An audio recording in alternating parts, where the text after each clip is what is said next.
चनकिशोर चाचा पुरनका लोग कह गइल जना गंदा पर ढेला भीगो अना हमरा देह पर छिटकी पड़ी सही बात बा। बाकी आज हमरा बुझा गइल ढेला ना भीगो छिटकी जरूर ना पड़ी बाकी बसाई जरूर महकी बहुत बसाई जरूर भले छिटकी ना पड़ी तो खा बाकी बसाई जरूर मत पूछी जननी जाननी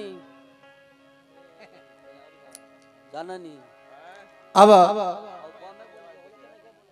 का जने हमरा लगावला से चश्मा इनका तकलीफ का बा का जाने पूछी ना। अच्छा मुकेश बाबू बोलो तो बोले लगा दी कि निकाल दी चश्मा लगौले रही कि निकाल दी बोलो काथे जी चश्मा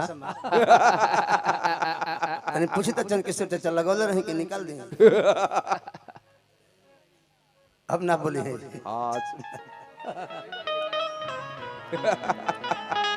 आहा वो ना तो करिया ई माया हवी सारा दुनिया इन्हीं में परेशान बा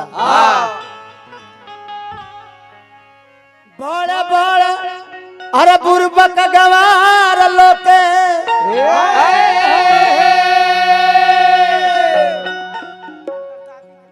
मुन्ना राय जी अपना दादी के अंतिम श्रद्धांजलि में हमरा के हजार हजार रुपए देनी हार्दिक अभिनंदन करब। बुरबक गवार लोके काले ले बानी तहे नथुनिए में फसल बाड़े अब बड़े बड़े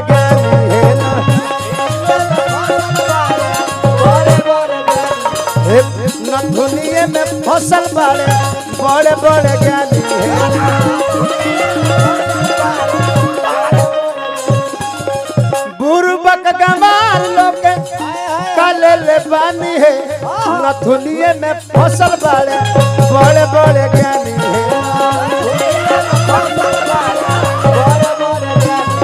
नथुनिए में फसल बाड़े बड़े बड़े ज्ञानी है बड़का बड़का ज्ञानी ऋषि महर्षि अरे नाथुनी के फांस में पराशर बाबा फसल जाई के मछोदरी के बालेपन में नसल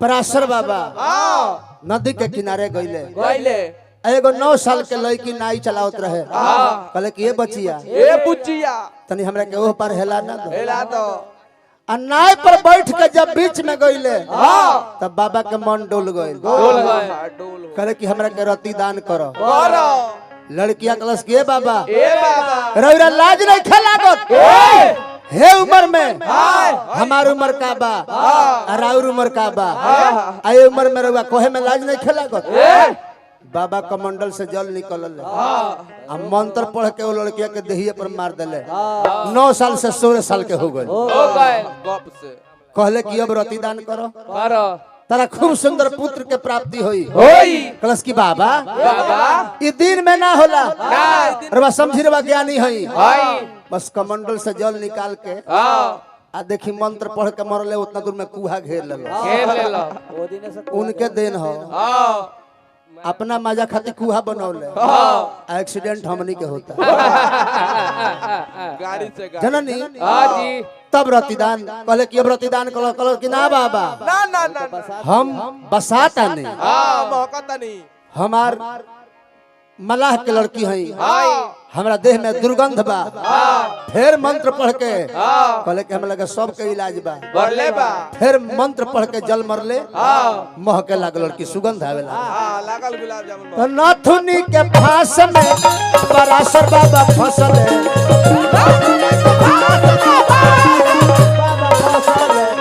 जाई के मछोदरी के बालेपन में फसल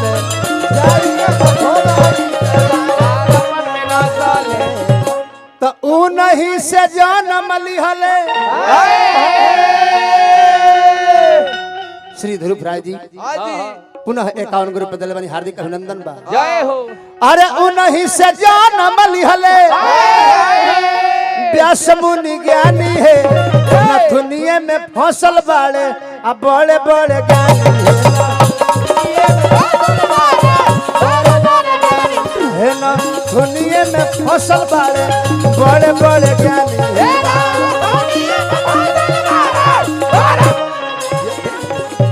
और के फंस गल नथुनी में। अरे आहा आहा नारद बाबा जेकरा घमंड हो गल कि हम कामदेव पर विजय प्राप्त कर लेले, का भइल? अरे नथुनी के फेर में नारद भइले आन्हर,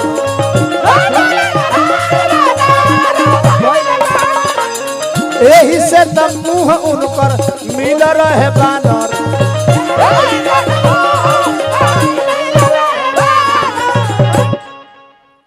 सील निधि राजा यही जिला छपरा के अपना बेटी विश्वमोहनी के हाथ देखावे लगले नारद से, कहले कि तनी हमरा बेटी के हाथ देखी देखी ये कैसन घर बर मिली।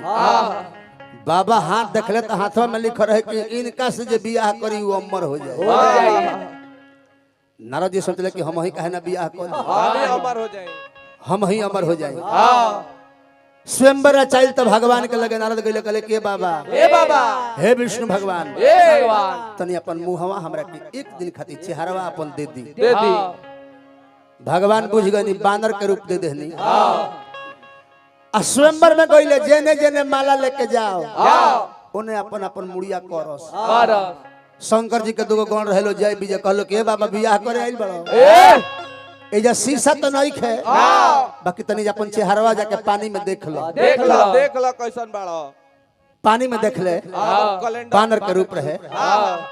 विष्णु भगवान नहीं अब विश्व मोहनी के लेके चल गए नी। बड़ा दुखी भले, कहले कि हे छलिया, हे विष्णु तू बहुत बड़का छलिया बाड़ो, जौन निमन चीज लौकेला तू हथिया ले लो। एगो तो हम बियाह करे के ना चाहत रहनी हो, आज बियाह कइलो के मन कइलो सो तो तू बानर के रूप देला हुआ। जा हम श्राप देता नी, त्रेता युग में तू राम होखबो आ तहरा पत्नी के दोसर कोनो हर के लेके चल जाई। ओ दिन इहे बानर के रूप तहरा काम में आई। तो नथुनी के फेर में नारद भइले आन्हर,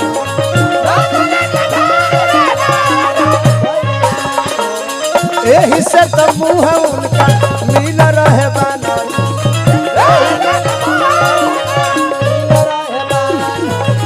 आहा तो मान भइले चूर उता रहले अभिमानी है, नथुनिये में फसल बाड़े बड़े बड़े ज्ञानी है, नथुनिये में फसल बाड़े बड़े बड़े ज्ञानी है।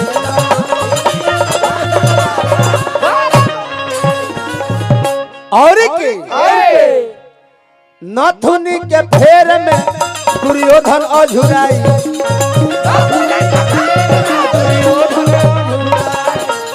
कहता गुलाब जंघा गाधा से थुराई।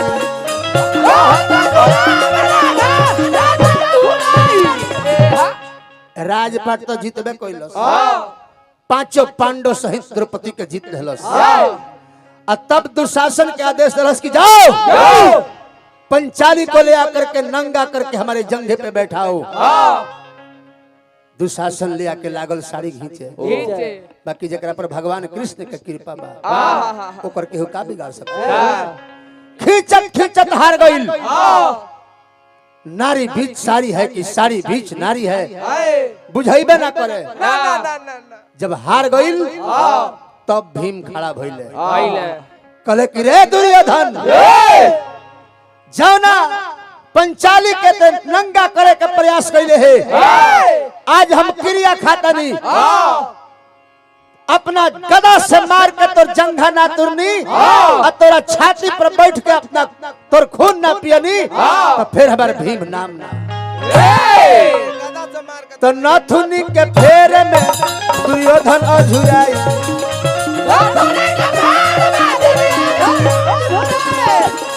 कहत गुलाब जाना गादा से थुराई अरे भइले अभिमान चूर अरे है अभिमानी है नथुनिए में फसल बाड़े बड़े बड़े ज्ञान है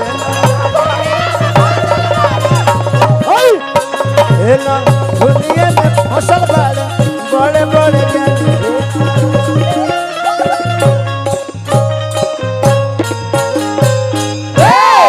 आइए भवनी के अब